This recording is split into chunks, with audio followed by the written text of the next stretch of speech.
टिपकाइनि बर' साहित्य सभा प्राइमारिनि office बेयाव आंनि गांनै बिजाब गथ'सा बिसम्बि 2 आरो जोहोलाव नीलेश्वर ब्रह्मनि जिउ खौरां बे गांनै बिजाबखौ आङो आदा जनिल कुमार ब्रह्म बिथांनि आखाइजों बेखेवहोनो मोननानै जोबोर गोजोननाय मोनदों। बिथांनिसिम आं साबायखर बावदों आरो लोगोसे आङो साबायखर बावगोन टिपकाइ ओनसोलनि मेलेमजिबि बिथांमोननिसिम टिपकाइ प्राइमारि बर' साहित्य सभा पर्बतजरा जिल्ला ब्रह्म धोरोम आफाद बर' थुनलाइ आफाद बर' फरायसा आफाद ट्राइबेल संघ बर' समाज साफ्रोमबो दैदेनगिरि बिथांमोननिसिम आं साबायखर बावदों। बिथांमोनहा नैबे हाबाफारियाव लोब लोब फैनानै आंखौ थुलुंगा होदों। बे गांनै बिजाबाव दङ जर'खायै गथ'सा बिसम्बि 2 बियो आंनि गथ'सा बिसम्बि नैथि बिजाब। बियो फरायसाफोरनि थाखायनो बेयाव गथ'फोरनि गोसो बिगियाननि बाथ्राखौ लानानै आं बेयाव लिरनाय जादों। जों बयबो मिथिगौ लेखा फरायोब्ला मानसिया गोरों जायो, बिजनेस मावनो हायो, साख्रि मावनो हायो, गावनि आथिङाव गसंनानै थानो हायो आरो जोंनि गेदेरफोरनि रावफोरा फंसे रावानो जोंखौ दानो हायो, जोंखौ उथ्रिसार खालामनो हायो।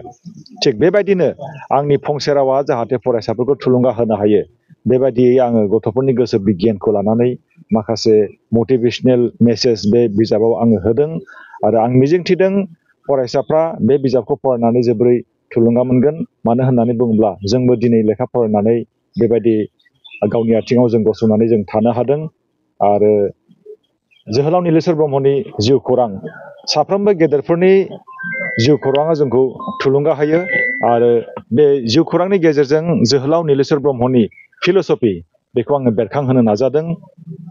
बिथाङा गावनि सुजुनाय खन्थाइ, गावनि सुजुनाय मेथाइ, गावनि लिरनाय लिरबिदां बेफोरखौबो आङो बे बिजाबाव होदों आरो जोहोलावखौ जोङो मानि थाखाय जोहोलाव होनखो, माब्ला होनखो, बिथाङा मेथाइजों लोगोसे मा मा खामानि मावदोंमोन बेनि सोमोन्दैबो आङो बे बिजाबाव बेरखांहोनो नाजानानै आङो जेसेबां हायो आङो लिरदों आरो आं मिजिंथिदों जोंनि नैबे हाबाफारि जाय हाबाफारियाव पर्बतजरा जिल्ला टिपकाइ ओनसोलनि साफ्रोमबो मेलेमजिबि बिथांमोनहा फैनानै बाहागो लाफैदों।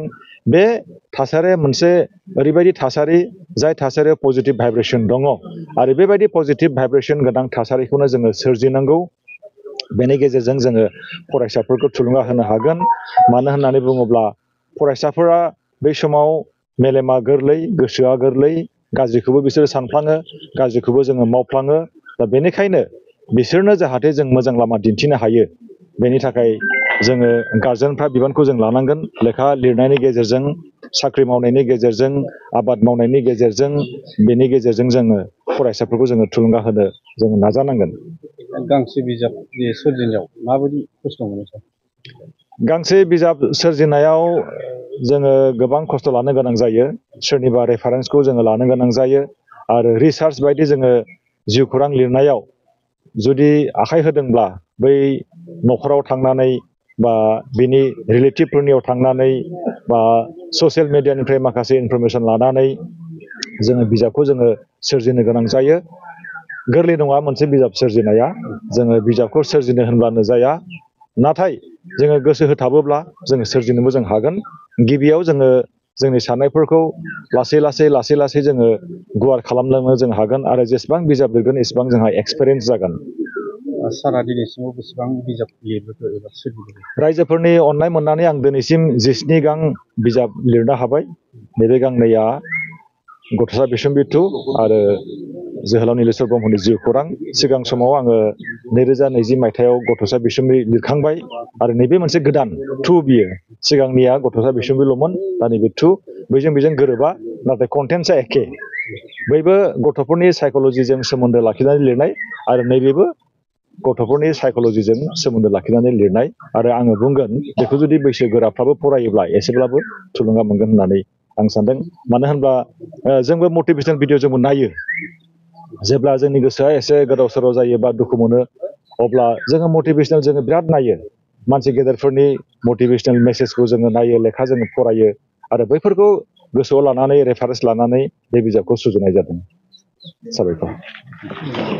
बर'नि मुंदांखा थुनलाइ लिरगिरि डक्टर अजित बर' बिथाङा जोहोलाव नीलेश्वर ब्रह्मनि जिउ खौरां लिरनानै दिनै टिपकाइआव बेखेवफैदों।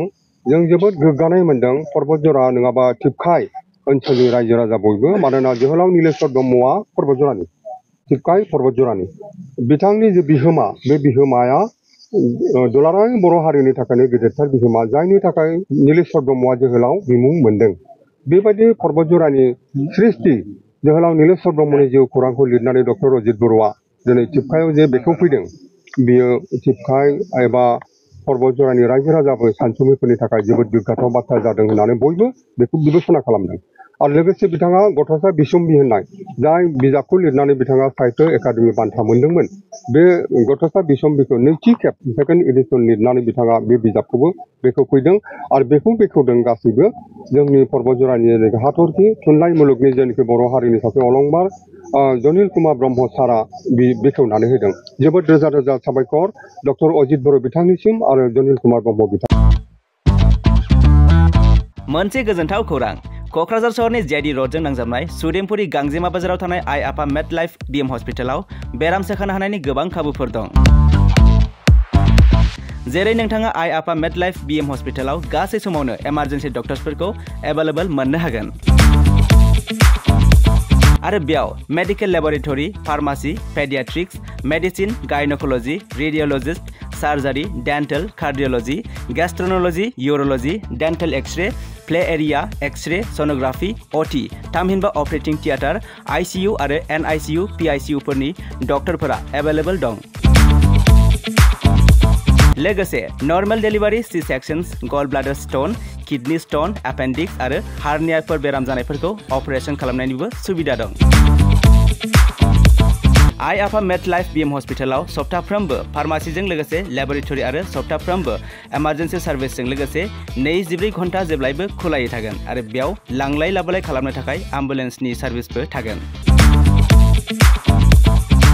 बेनिखायनो ओनसोलनि सुबुंफोरा बेराम आजारफोरजों भुगिनानै दंब्ला क'क्राझार सहरनि आइ आफा मेड लाइफ BM हस्पिटालाव फाहामथाय लाफैनो हागोन लोगोसे नोंथाङा 9101655430 एबा 8822688026 बे जानबुं नम्बरनि गेजेरजों थोंजों कल खालामना आबुङै खौरां लाहरनो हागोन